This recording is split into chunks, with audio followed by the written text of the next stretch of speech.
Welcome to the inaugural episode of the Gaming Commission's weekly update, where I will try to update everyone on some of the big news from the last week or so. And at the end of each episode, I'll try to answer one or two different questions asked by you, the viewer. BlizzCon 2019 happened recently, and Diablo announced 2 new games, the next WoW expansion called Shadowlands, and the next Hearthstone expansion, Descent of Dragons. Let's start with discussing Diablo 4. Diablo 4 is going to be an online-only game, and reportedly, it'll contain a non-linear story. In regards to the online-only aspect of Diablo 4, I don't think it's going to affect the sales too much. We can always look at Path of Exile, which is a online-only game made by GGG, or Grinding Gear Games, and they've been profiting on Path of Exile for about 9 years. Obviously, this is made possible by microtransactions, not a buy-to-play methodology, but I feel it should at least show that people don't mind playing online-only games. In Diablo 4, as of right now, we've got 3 classes announced: the Barbarian, the Sorceress, and the Druid. The Druid is actually a nice inclusion, considering we haven't seen it since Diablo 2. No release date information was given, but BlizzCon did have a working demo on location, so there's that. Overwatch 2 is the second game that was announced at BlizzCon. A lot of rumors point towards Overwatch 2 focusing on PvE instead of PvP, with a combination of story quests and hero-specific quests. Fortunately, it'll have crossplay and PvP with Overwatch 1.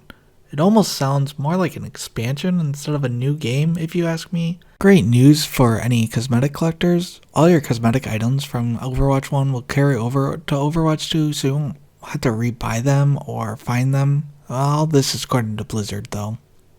World of Warcraft's next expansion was also announced at BlizzCon. It's going to be called Shadowlands. Its release date is set sometime in 2020. Our guesses from what I've read online so far is probably in the summer. The one big thing is they're doing a level squish to the max level from 120 to what will now be 60. Current level 120s will become level 50, and then they're going to go through the Shadowlands story, which caps out at level 60. There is a new starter zone for all races, which take you to level 10, and then you get to select the expansion you want to play through from level 10 to level 50, which at level 50, as everyone else, you end up going into Shadowlands. They did make Death Knights available for all races. Lastly, they have improved the customization for all characters, and I would just check it out. The last announcement to discuss from BlizzCon is Hearthstone's final expansion in the Year of the Dragon.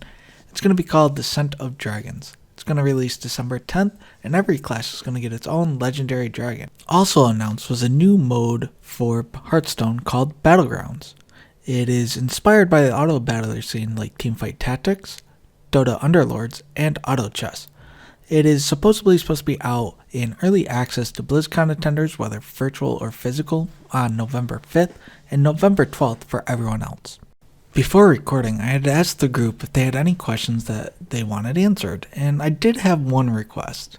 He asked me to explain what checkerboard rendering is, and because I didn't know about it myself, I actually had to do some research, and I felt that this was actually very valid to explain.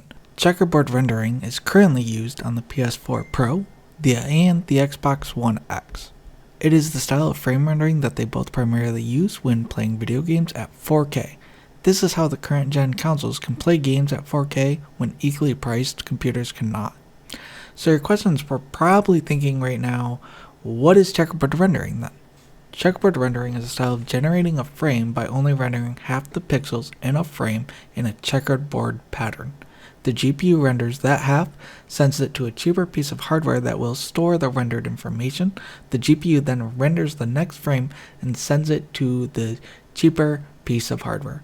This hardware splices the 2 frames together and outputs the results, forgets the first frame and stores the second frame, waits for the GPU to pass the next frame, rinse, repeat, and profit.